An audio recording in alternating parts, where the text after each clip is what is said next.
Subscribe GSB Electric and press the bell icon for more latest update. आप लोग अगर stabiliser, battery charger, inverter के लिए जो ट्रांसफार्मर तैयार होता है, वो साउंड सिस्टम के लिए जो ट्रांसफार्मर तैयार कर सकते हैं, वो सारा के लिए एक JSB इलेक्ट्रिक ऐप आपको मिलेगा प्ले स्टोर पर, और इसको आप इंस्टॉल कर लेते हैं तो सारा डिटेल्स आपको लगभग मिल जाएगा। कनेक्शन की भी जानकारी आपको मिल जाएगी, ऑटोमेटिक का हर रेंज का जानकारी आपको मिल जाएगा। तो अगर मान लीजिए आप स्टेबलाइज़र कैटेगरी के रेंज पर आप व्यू ऑल करते हैं तो आपको automatic stabiliser, battery charger, connection diagram, ये सारा इसमें आपको मिल जाएगा। ठीक है, तो अगर कनेक्शन देखना चाहते हैं तो आप कनेक्शन को क्लिक कर और व्यू डिटेल्स पर चले जाएं।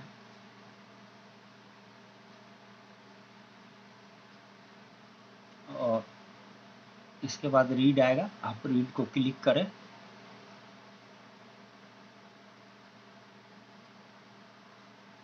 तो देखिए ये 62 300 वोल्ट का कनेक्शन जो है किस तरह से कर सकते हैं, 92 300 कैसे कर सकते हैं। इस तरह से आप हर लगभग रेंज का कनेक्शन आप यहाँ से ले सकते हैं, और एक अच्छा सपोर्टिंग ऐप है, तो इसको आप इंस्टॉल कर सकते हैं।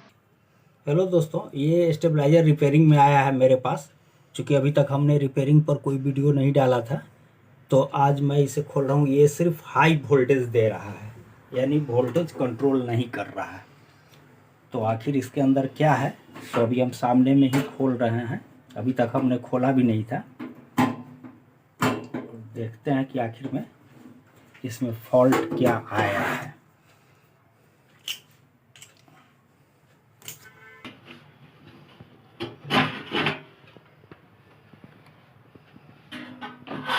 देखिए ये लोकल मेड है, लेकिन इसका ट्रांसफार्मर अच्छा बनाया है, हैवी है। ये मेरे ख्याल से 4 इंच में इसका बोबिन साइज इसने यूज़ किया है 8 नंबर कोर में। और ये अभी ही पता चल गया खोलते ही कि देखिए ये जो कैपेसिटर है पूरा ब्लास्ट किया हुआ है इस कार्ड का, और इसके साथ सेंसर ट्रांसफार्मर ये यूज किया गया है जो बहुत ही ओल्ड मॉडल है। तो इसको जो है मैं मॉडिफाई करूँगा, माइक्रो कंट्रोलर इसके अंदर मैं यूज करूँगा। देखिए यहाँ कैपेसिटर का जो कैप है, यहाँ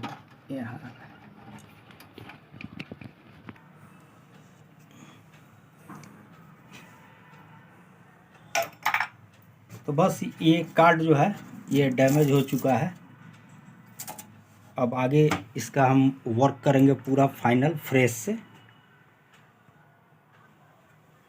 ट्रांसफार्मर को भी चेक कर ले रहे हैं, क्योंकि ट्रांसफार्मर का क्या पोजीशन है। ये 8 नंबर फाइनल, 8 नंबर नहीं, यानी 5वां लूप अगर देखा जाए तो 1 2 3 4 5 लास्ट लूप पर हम सप्लाई दे रहे हैं। चूँकि लास्ट लूप पर सप्लाई दे रहे हैं 230 40 50 280 वोल्ट तक भी आएगा तो कोई प्रॉब्लम नहीं है, क्योंकि इसे मैं वेरिएक से अभी नहीं दे रहा हूँ, डायरेक्ट लाइन मैं दे रहा हूँ।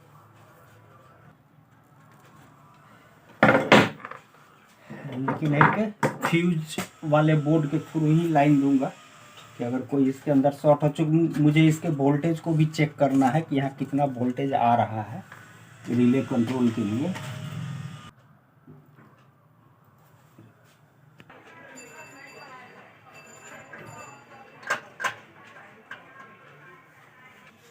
यहाँ देखिए 250 वोल्ट अभी इसके अंदर आ रहा है, कोई प्रॉब्लम नहीं है।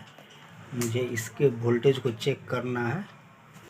10 वोल्ट आ रहा है यहाँ, और यहाँ 20 वोल्ट आ रहा है, यानी ये भी वोल्टेज ठीक है। अगर हम चाहें तो यहाँ 24 वोल्ट भी यूज कर सकते हैं, और 12 वोल्ट वाला भी कार्ड यूज कर सकते हैं। तो अब आगे हम इसका पूरा काम करते हैं। तो फिर उसका वीडियो हम दिखा रहे हैं। ये हमने फर्स्ट रिले यूज किया है इनपुट प्रोटेक्शन के लिए, यानी हाई वोल्टेज अगर आता है तो उस प्रोटेक्शन के लिए। चूँकि इस स्टेबलाइजर के साथ वही प्रॉब्लम हुआ था।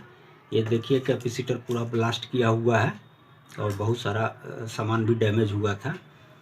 तो ये इनपुट अगर हाई वोल्टेज आ जाता है तो यहाँ पर हमने इस रिले का यूज कर लिया है, यानी इनपुट वोल्टेज के लिए। और ये फर्स्ट रिले है जो स्टेबलाइजर के वोल्टेज को रेगुलेट करेगा। एक ये सेकंड रिले है, ये थर्ड रिले है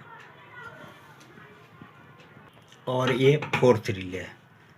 तो एक्चुअल ये जो है वोल्टेज ऑपरेटिंग के लिए 1 2 3 रिले हो गया, और ये टाइम डिले और हाई कट है। हाई कट किस वोल्टेज का? तो इस ट्रांसफार्मर से अगर आउटपुट ज़्यादा जा रहा है तो उस हालत में ये कट करेगा। लेकिन जो फर्स्ट रिले हमने जो आपको दिखाया है यहाँ, ये वाला, ये फर्स्ट रिले जो है ये इनपुट अगर हाई वोल्टेज आता है तब जाके ये प्रोटेक्ट करेगा। यानी हमने दोनों जगह प्रोटेक्शन डाल दिया है। इस रिले को ऑपरेट कराने के लिए ये ट्रांसफार्मर यूज किया है, और इसके साथ मैं ये एक ऑटो कट किट यूज करूँगा जो कि फर्स्ट रिले को ऑपरेट करेगा। और इस ट्रांसफार्मर के अंदर जो मेन इनपुट सप्लाई है वो आएगा।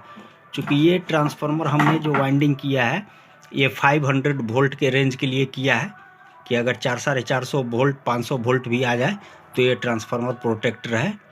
और इसे मैं कट कराऊंगा, अगर इन पहले ये ऑपरेट नहीं करेगा हमारा सेटिंग वही होगा। और सप्लाई है वो हो गया, और यहाँ से हमने 12 वोल्ट और 24 वोल्ट दोनों वाइंडिंग कर दिया है। क्योंकि मैंने यहाँ 24 वोल्ट फर्स्ट रिले यूज किया है, लेकिन बाद का जो चारों रिले है वो 12 वोल्ट है। तो ये कार्ड मैं यूज कर रहा हूँ। इसमें 12 वोल्ट 24 वोल्ट दोनों ऑप्शन है, जो कि हमारे इस पॉइंट पर J2 J1 को आप शॉर्ट कर देंगे तो ये कार्ड 12 वोल्ट पे वर्क करेगा। अगर शॉर्ट नहीं करेंगे तो ये 24 वोल्ट पे वर्क करेगा। तो मुझे चूँकि ये चारों रिले जो इससे ऑपरेट होगा वो मुझे 12 वोल्ट से ऑपरेट कराना है, तो ये मैं अब यहाँ सेट कर रहा हूँ इसके साथ। ये कंप्लीट हो चुका है। अब इसका मैं टेस्टिंग करूँगा। तो चूँकि इससे हम मैक्सिमम 270-80 वोल्ट ही ले सकते हैं, लेकिन चूँकि इसके अंदर हमने 500 वोल्ट का भी प्रोटेक्शन डाला हुआ है, यानी इसके अंदर इनपुट सिंगल फेज है। तो इनपुट अगर 300 एबव अगर जाने लगे तो फिर ये आउटपुट जो है 250 प्लस देने लगेगा। तो उस कंडीशन में जो है ये पूरा का पूरा सिस्टम ब्रेक डाउन कर जाना चाहिए। इसके लिए हमने यहाँ 500 वोल्ट का भी व्यवस्था किया है चेक करने के लिए। तो ये इनपुट का तार है, तो इनपुट और ये न्यूट्रल दोनों का एक साथ हो जाएगा यहाँ।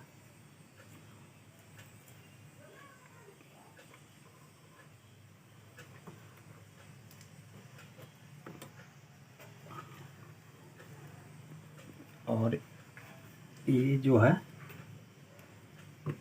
इसमें यानी 200 वोल्ट तक ये ट्रांसफार्मर इनपुट बर्दाश्त करेगा, यानी इससे हम मैक्सिमम इसके अंदर 270 वोल्ट दे सकते हैं। चूँकि इसका प्राइमरी वाइंडिंग 270 वोल्ट के लिए है। अब हम इसके अंदर सप्लाई देते हैं।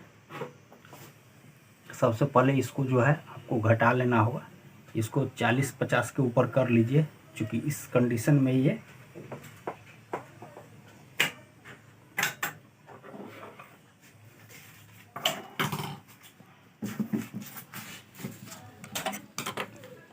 इसका देखिए एमसीबी ऑन करते हैं। टाइमर का समय हमने घटा दिया है। ये 200 वोल्ट अभी दे रहा है, जबकि इनपुट जो है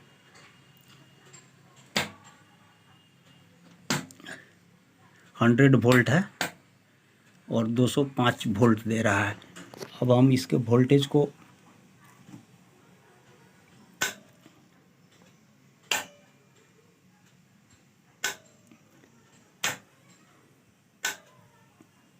और इसका हमने सेट किया है। ये 250 से ऊपर अगर जाने लगेगा अगर आपके घर के अंदर आउटपुट, तो ये ट्रिप कर गया, यानी इस समय आप वोल्टेज देखिए 300 प्लस जा रहा है। और जैसे ये वोल्टेज फिर कम होगा ये अपने आप फिर ऑन हो जाएगा। देखिए जैसे 295 के आसपास आया तो ये फिर ऑन हो गया और यहाँ 245 वोल्ट आपको फिर आउटपुट मिलने लगा। तो दोस्तों ये वीडियो कैसा लगा, अच्छा लगा तो लाइक शेयर कमेंट करेंगे, धन्यवाद। इस तरह से आप पुराने स्टेबलाइजर को रिमॉडलिंग कर सकते हैं।